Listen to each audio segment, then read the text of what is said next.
Welcome back to the backyard project. Probably done this intro at least 10 or 15 times. This has been an ongoing project for the last 5 or 6 weeks. This is the section that we're going to be talking about, and I'm going to show you kind of what I've done with my irrigation, what I've learned from installing it in the past, and what we've changed getting ready to seed the Zenith Zoysia grass. So we're going to start here on the side. Originally, I had a main line that ran right about 4 feet off of this landscape bed.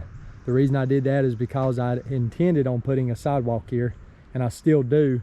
But until then, if you're watering the grass, you don't get this last 4 or 5 foot section watered. So what I did is I kept my main line there, and I've tapped off with funny pipe and gone all the way to my landscape beds with my irrigation heads. So now I'm gonna have full coverage on this entirety of the grass section, and then whenever I put my sidewalk in, I can simply pull the funny pipe up and my connection is still on the other side of the sidewalk. So we've started at the top.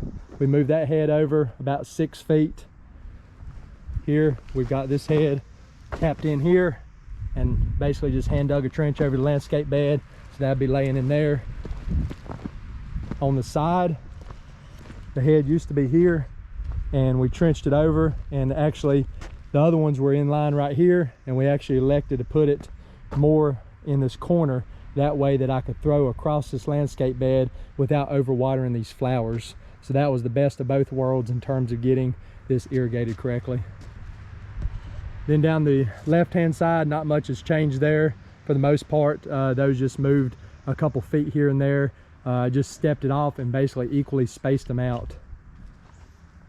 For this back portion, the hedge used to be right in front of those forsythia bushes, and basically what I did is I cut the piping off at the forsythia bushes, and I dug down to find my main line and basically just put an elbow on. All this behind the heads is going to be completely going away, simply because I got tired of mowing that extra pass and a half with my mower.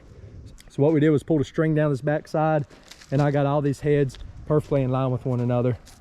And these will have funny pipe on them all the way until the final grade's done, because you can run that power rake right over top of these funny pipes and then go back in and set your head after the fact. You get a lot better grade job that way. I had a valve box sitting right here, and I had one main line running in the valve box. It split off into my 2 last zones that run up the side portion of the house. Well, what I did is I cut the valves out there, I pulled the wire out, and I used the one main line to hook up to the right hand zone, and then I ran another pipe for the left hand zone. So I pulled this all the way back, and my valve box is now sitting in the landscape bed, and I already had one valve sitting here, so I just made a manifold out of it. I've got a whole video on that if you want to go back and watch it. So now I've got 3 valves sitting side by side inside my landscape bed. I don't have to worry about aerating around that box lid or worry about it settling. And then my third line, which was already pre-existing, feeds the head there, one at the end, and then does a dog leg over and catches this one on the outside. And then basically I moved some of these heads in the middle to evenly space them this way and that way. And so this head here, it came from right here. This was the end of the zone. So I basically just followed back, cut into my main line, elbowed it, and buried that piping in. That one didn't move hardly at all. And then the one on the end here was the end of my zone that ran up the side of the house. So we capped those off in another video, because that's a full landscape bed now. So I basically just teed off at the end of this one, and I set a head there, set a head back in my landscape bed, here, here, and one more there. So that gives me full coverage on this side of the house. In this last zone, we did move a valve. It was sitting in the middle of my yard, right on the edge of the concrete. So we did the same process, cut in there, hook a piping onto it, and run it back, and this valve is now setting inside the landscape bed. As you can see, I've still got funny pipes sticking up on all my heads. Basically this will stay in the ground just like this, and I'll grade right over the top of it, and the power rake will run right over it, not disturb it, and then we'll come back and set our heads at the end after we get our final grade established. In terms of burying these pipes, I'm going to get some loose dirt and we're just going to push it in with a bucket and try to get it about as good as we can around the piping, something like that. That way we don't put a lot of pressure on top of the piping with big dirt clods. And then guaranteed these are going to settle over time, but since we're planting some zoysia, we'll just drag some sand over the top of them next year and they'll be completely gone.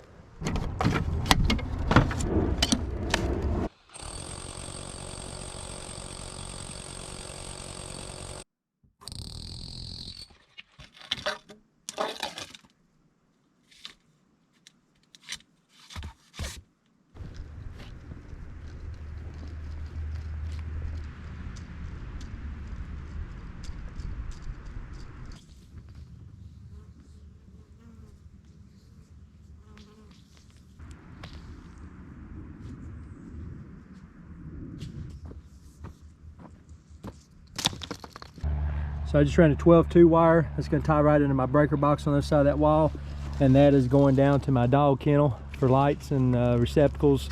And then I've also got PEX right here that I'm going to be running to my dog kennel for water.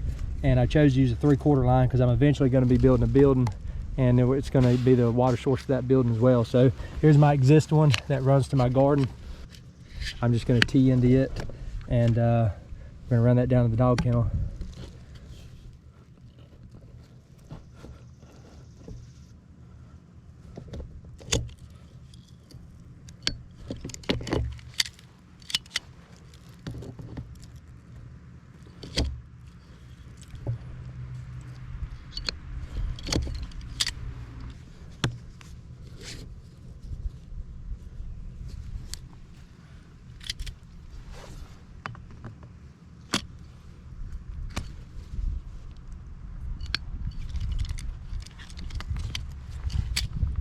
Okay, I think that pretty much sums up everything. Been a lot of work out here, a lot of hand work. Been moving valves, so you got to be careful not to cut your wires that may run under that pipe into the next valve down the line.